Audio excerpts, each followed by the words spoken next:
Hello दोस्तों, नमस्कार। मैं अमरीश कुमार अपने यूट्यूब चैनल सर्वम मैथमेटिक्स में आपका स्वागत करता हूं। आज मैं आपको मैक्सिमा मिनिमा का पार्ट 12 कराऊंगा। आइए क्वेश्चन देखते हैं। एक लंबवृत्तीय शंकु का संपूर्ण पृष्ठ दिया हुआ है। सिद्ध कीजिए कि जब शंकु का आयतन महत्तम होगा तो उसका अर्धशीर्ष कोण साइन इनवर्स 1/3 होगा। आइए सबसे पहले क्या करते थे, रखिए हमें शंकु बनाते हैं।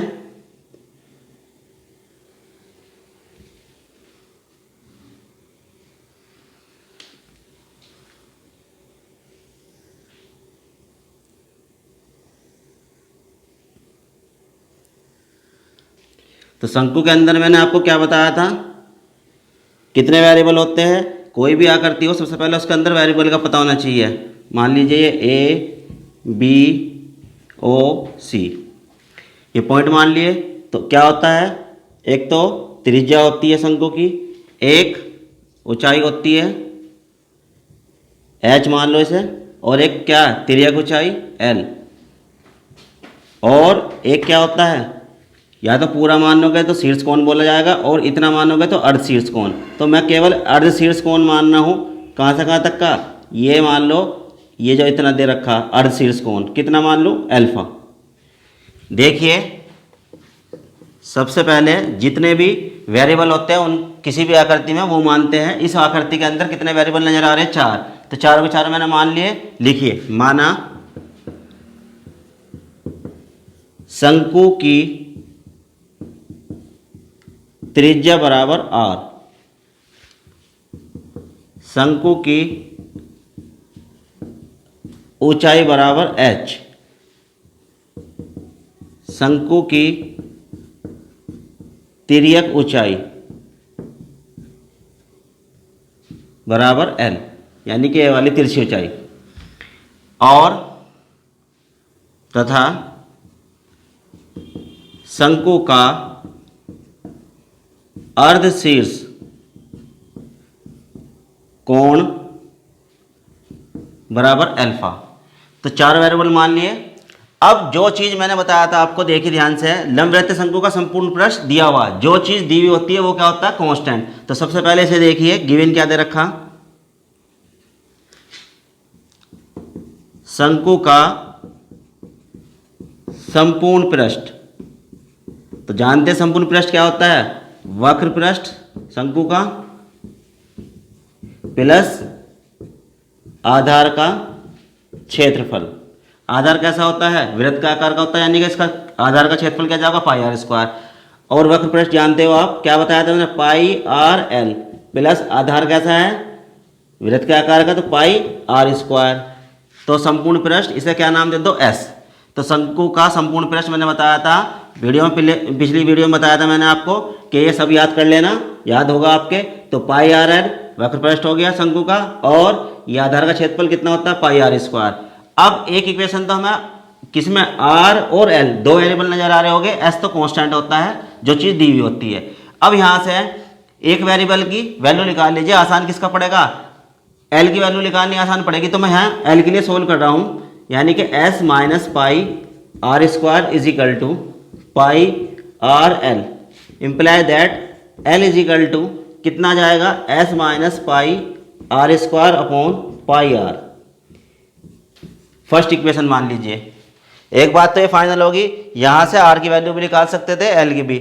आसान क्या पड़ा आपको, एल की वैल्यू निकालनी, तो इसलिए एल की वैल्यू निकाल ली। अब देखिए हमें क्या करना है, मैंने बताया था किसके लिए दे रखा, शंकु का आयतन महत्तम, महत्तम कह दो या उच्चतम कह दो या उच्चिष्ट कह दो, बात एक ही है। तो फंक्शन किस पर तैयार होगा, शंकु के आयतन पे। तो शंकु का आयतन क्या होता है, 1/3 पाई आर स्क्वायर एच। किससे लिखते थे, v is equal to 1/3 pi R square H.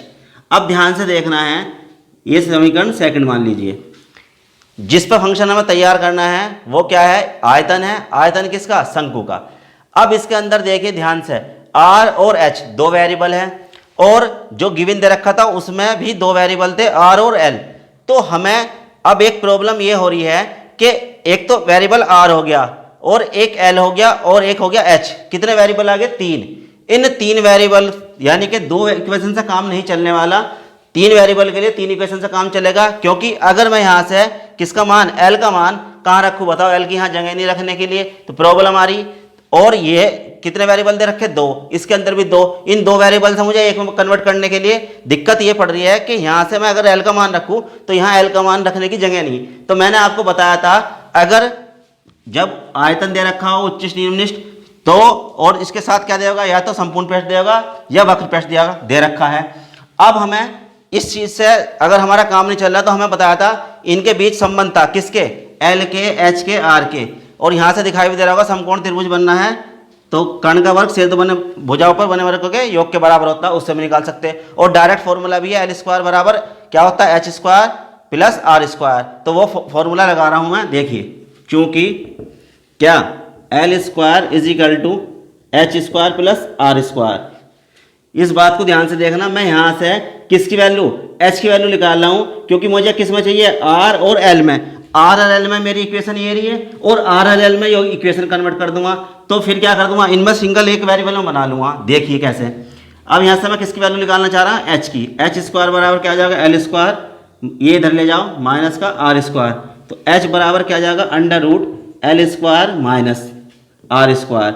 इसे थर्ड मान लीजिए, फ्रॉम सेकेंड और third, second and third. Second और थर्ड से क्या, v is equal to 1/3 pi R square, और h की वैल्यू क्या रख रहा हूं, ध्यान से देखिए, under root L square minus R square. अब यहां ध्यान से देखने वाली बात यह है, मेरी मजबूरी थी क्योंकि मैं यहाँ पे कन्वर्ट करने में दिक्कत कर रहा था, एल की वैल्यू नहीं थी यहाँ रखने के लिए। तो यहाँ पे देखिए मैंने एच को कन्वर्ट करा, इस मैंने बताया था आपको चित्र के माध्यम से बदल लो या कोई फॉर्मूला लग रहा हो उसके माध्यम से। तो चित्र में हमें दिखाई दिया कि एच एल आर में संबंध क्या होता है, ये होता है। तो यहाँ से मैंने कन्वर्ट करा एल और आर में, किसे, एच को। तो यहाँ पे इसकी वैल्यू एच की उठाकर मैंने यहाँ रख दी। तो अब ये इक्वेशन देखिए, जो आयतन जिसमें मुझे फंक्शन तैयार करना है वो किस में नजर आ रही है आपको, एक तो आर वेरिएबल नजर आ रहा होगा और एक एल।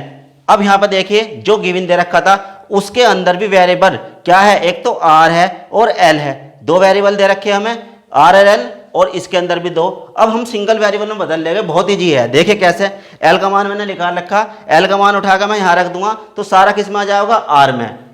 अब देखिए इसे मान लीजिए फोर्थ इक्वेशन, फ्रॉम किससे, फर्स्ट एंड फोर्थ, समीकरण फर्स्ट से और समीकरण फोर्थ से। तो मैं क्या कर रहा हूं, एल का मान यहां पर रख रहा हूं, सारी इक्वेशन किस में आ जाएगी, आर में। देखिए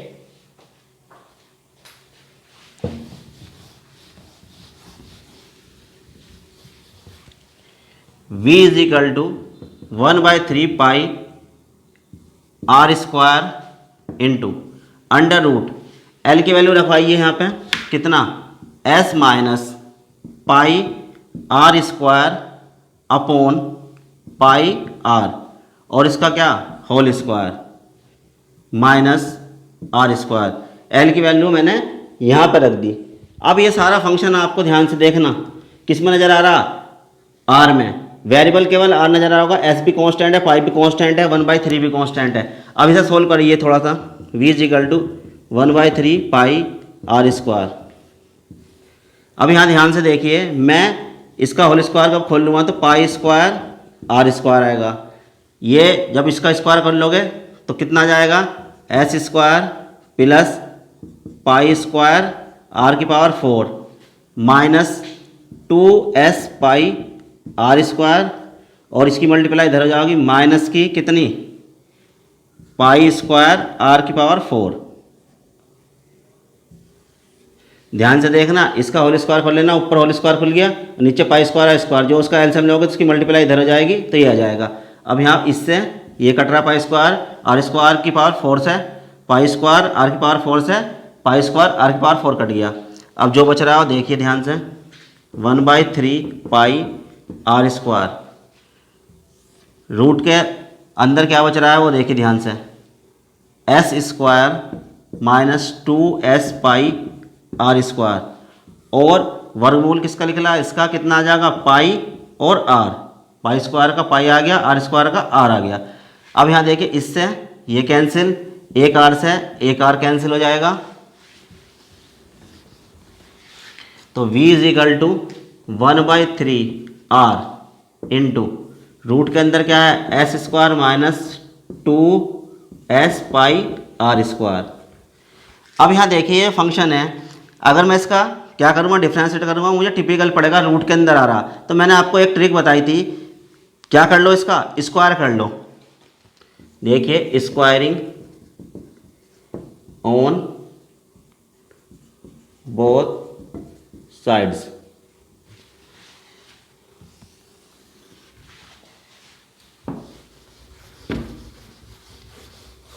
जब मैं इसका स्क्वायर कर रहा हूँ मुझे, क्योंकि मुझे मान रखना है यहाँ पे, इसलिए मैंने छोड़ रखा है, यहाँ से देखना आप। अब यहाँ देखिए जब मैं इसका स्क्वायर कर रहा हूँ तो V square is equal to कितना आ जाएगा 1/9 और यहाँ आ जाएगा आर स्क्वायर, और ये रूट खत्म हो जाएगा स्क्वायर करने से, कितना आ जाएगा S square minus 2s pi R square.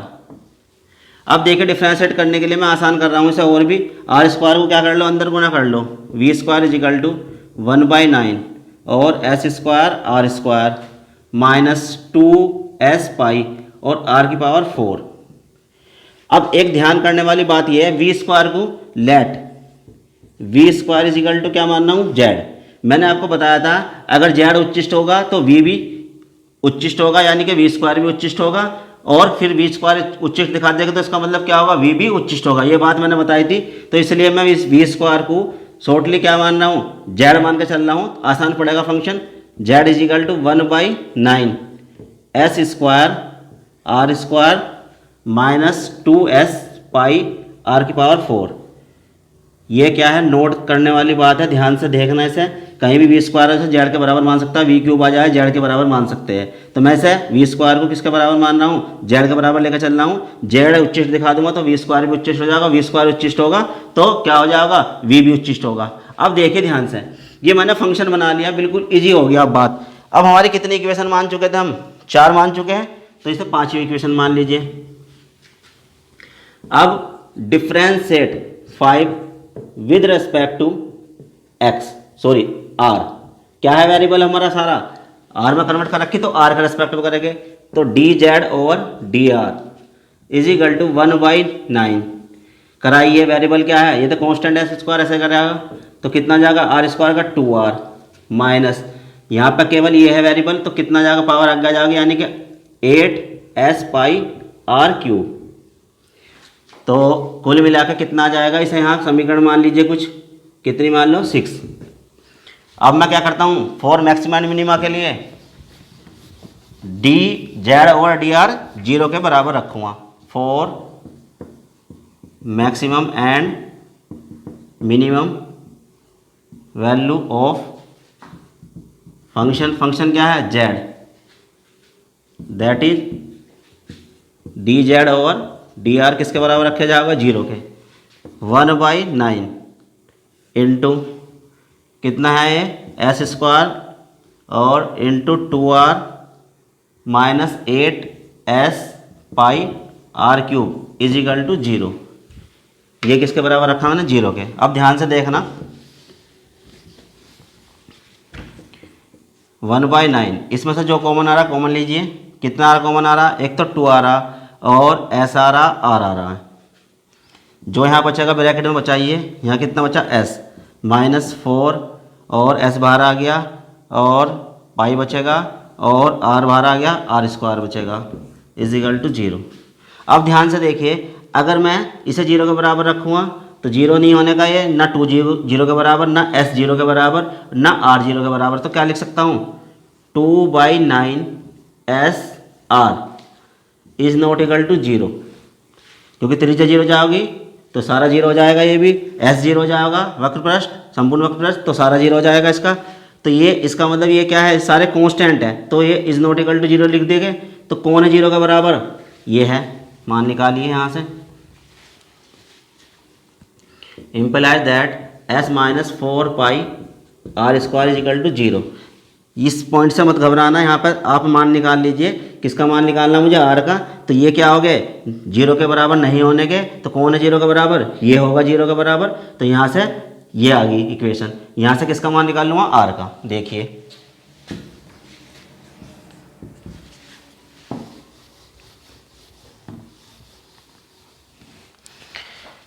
यहाँ से कितनी वैल्यू आ गई, S is equal to 4 pi R square. तो हमारा आर स्क्वायर इजिकल टू कितना जाएगा, एस अपॉन 4 पाई, या आर बराबर रूट के अंदर कितना जाएगा, एस अपॉन 4 पाई। आर की वैल्यू आ गई, प्लस माइनस चिन्ह इसलिए ले रहा क्योंकि आर नेगेटिव होता नहीं, त्रिज्या नेगेटिव होने की नहीं, तो क्या प्लस प्लस चिन्ह ले लिया। अब आ जाइए यहाँ पे, ये वैल्यू आर की निकाल ली। अब मुझे दोबारा डिफरेंशिएट की जरूरत पड़ेगी, दोबारा डिफरेंशिएट निकालिए किसका, differentiate 6 with respect to R. ये जो निकाल के लगाया था एक बार डिफरेंशिएट, इसका एक बार डिफरेंशिएट और करिए, कितना जाएगा, d2z over D R square is equal to 1/9। यहाँ पर देखिए 2s स्क्वायर तो कांस्टेंट है, आर का क्या हो गया 1 हो जाएगा, वेरिएबल ये है। और यहाँ पर पावर आगे जाएगी, यानी कि 8 तिया 24 s पाई, और ये क्या जाएगा आर स्क्वायर, ये है वेरिएबल, पावर आगे आ गई, इसमें से घट गया, तो ये इस तरीके से आ जाएगा। तो देखिए अब मुझे किस पर मान चेक करना, d2z over D R square का at R is equal to निकाल के लाया हूँ root S upon 4 pi is equal to 1/9 और 2s square minus 24s pi into, ध्यान से देखना, मैं आर की वैल्यू रखना हूँ, यहाँ स्क्वायर करोगे तो कितना जाएगा, रूट खत्म हो जाएगा, एस अपॉन कितना 4 पाई। आर की वैल्यू यहाँ रखी, केवल यहाँ रखी जानी, ये रख दी मैंने एस अपॉन 4 पाई। अब देखिए जो कट रहा है काट दीजिए, क्या कट रहा है, पाई से पाई कट रहा है, और 4 6 24, तो कुल मिलाकर कितना जाएगा 1/9 2s स्क्वायर माइनस, कलेक्ट कीजिए यहाँ पर कितना जाएगा, माइनस का 6s स्क्वायर, तो कुल मिलाकर बचेगा 1/9, और यहाँ से सब्ट्रैक्ट करोगे तो कितना जाएगा, माइनस के 4s स्क्वायर। तो कुल मिलाकर क्या रिजल्ट आया हमारा, देखिए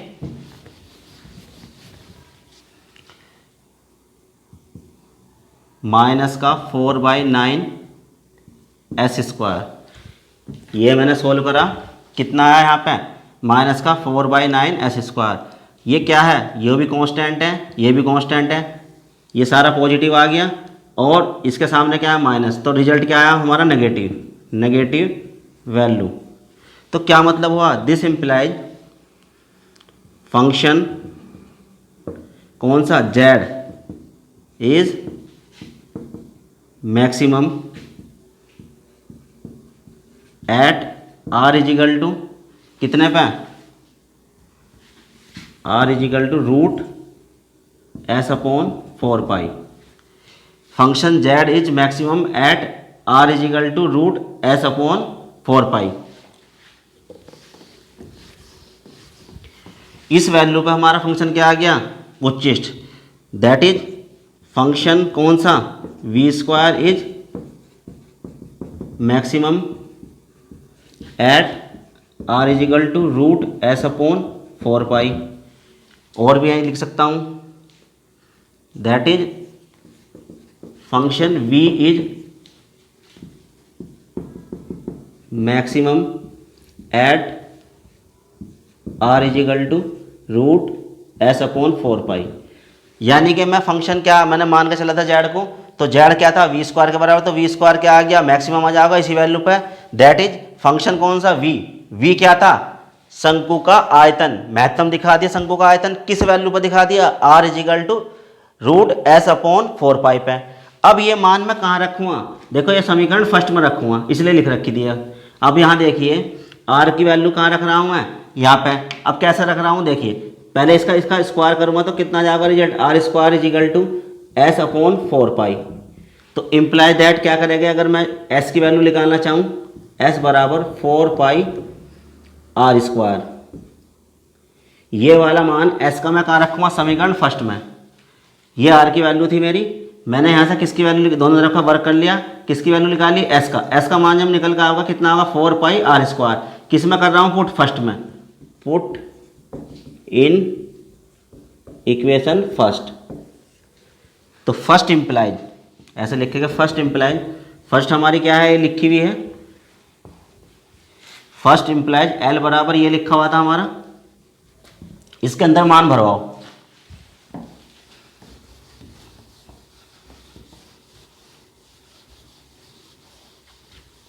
कन्फ्यूजन ना करें बिल्कुल भी। यहाँ पे देखिए, यहाँ तक लिया आया मैं क्वेश्चन। अब समीकरण फर्स्ट तुम्हारी पहले लिखी हुई है, तो फर्स्ट इम्प्लाइज ये थी समीकरण फर्स्ट। तो L is equal to S का मान मैंने ऐसे निकाल लिया, कितना आ गया 4 pi R square minus pi R square upon pi R. L बराबर यहाँ पे कितना हो जाएगा 3 पाई आर स्क्वायर, ये 4 पाई आर स्क्वायर, एक पाई आर स्क्वायर घट गया, कितना हो जाएगा 3 पाई आर स्क्वायर पाई आर, पाई से पाई कट गया और एक आर से एक आर कैंसिल, L बराबर 3R। अब ध्यान से देखिए यहाँ पे मैं L upon R is equal to 3, R नीचे ले आया, अपॉन में 1 लिख सकता हूँ, या मैं ऐसे भी लिख सकता हूँ R अपॉन L, क्या कर दिया इसका उल्टा कर दिया, ऐसे भी लिख सकता हूँ कितना R अपॉन L बराबर 1/3। अब इसे क्या मान लो, समीकरण 6 मान चुके, इसे क्या मान लो 7 मान लो। अब मैंने यहाँ पे R और L में ये रेशो मेरा आ गया। अब यहाँ देखिए ध्यान से, ये ट्राइंगल जो बना रखा है यहाँ पर ये वाला AOC, इसके अंदर ये क्या है अर्धशीर्ष कोण मान रखा, तो ये कैसा ट्राइंगल है, right angle triangle. In right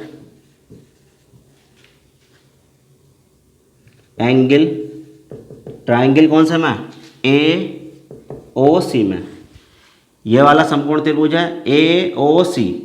तो इसमें दिखाई दे रहा होगा आपको, ध्यान से देखिए, क्या ये सामने जब कोण है, इसके सामने का ये क्या कहलाएगा लंब, और ये क्या कहलाएगा आधार, और ये क्या कहलाएगा कर्ण। समकोण के सामने का कर्ण होता है। अब हमें क्या चाहिए, हमें देखिए यहाँ पे किसके पदों में आ रहा है, साइन के, तो साइन लगाऊंगा मैं इसमें। साइन किस में लगता है, जब ये एंगल लूंगा साइन, ये तो कोण हो गया, साइन के सामने का लंब, और ये 90 का सामने का क्या होगा कर्ण, तो क्या लगाऊंगा साइन एल्फा, साइन एल्फा लंब, लंब कितना हो गया OC बटे कर्ण कितना हो गया AC। तो रिजल्ट क्या होगा sine alpha is equal to, देखिए लंब R और कर्ण कितना होगा 90 के सामने का कर्ण होता है, ये 90 है। ध्यान से देखिए दोबारा, ये कोण है, इसके सामने का क्या कहलाएगा ये लंब, और ये आधार कहलाएगा, और ये क्या कहलाएगा कर्ण कहलाएगा। तो जब मैं इस त्रिभुज में क्या लगा रहा हूँ साइन अल्फा, तो लंब बटे कर्ण, लंब कितना हो जाएगा R और कर्ण कितना हो जाएगा L।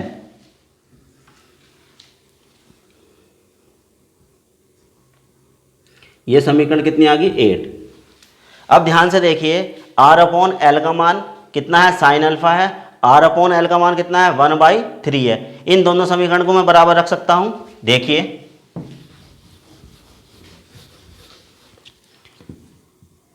फ्रॉम 7 and 8 क्या sine alpha is equal to, इसकी वैल्यू R अपॉन L का मान कितना 1/3 imply that alpha is equal to sine inverse 1/3।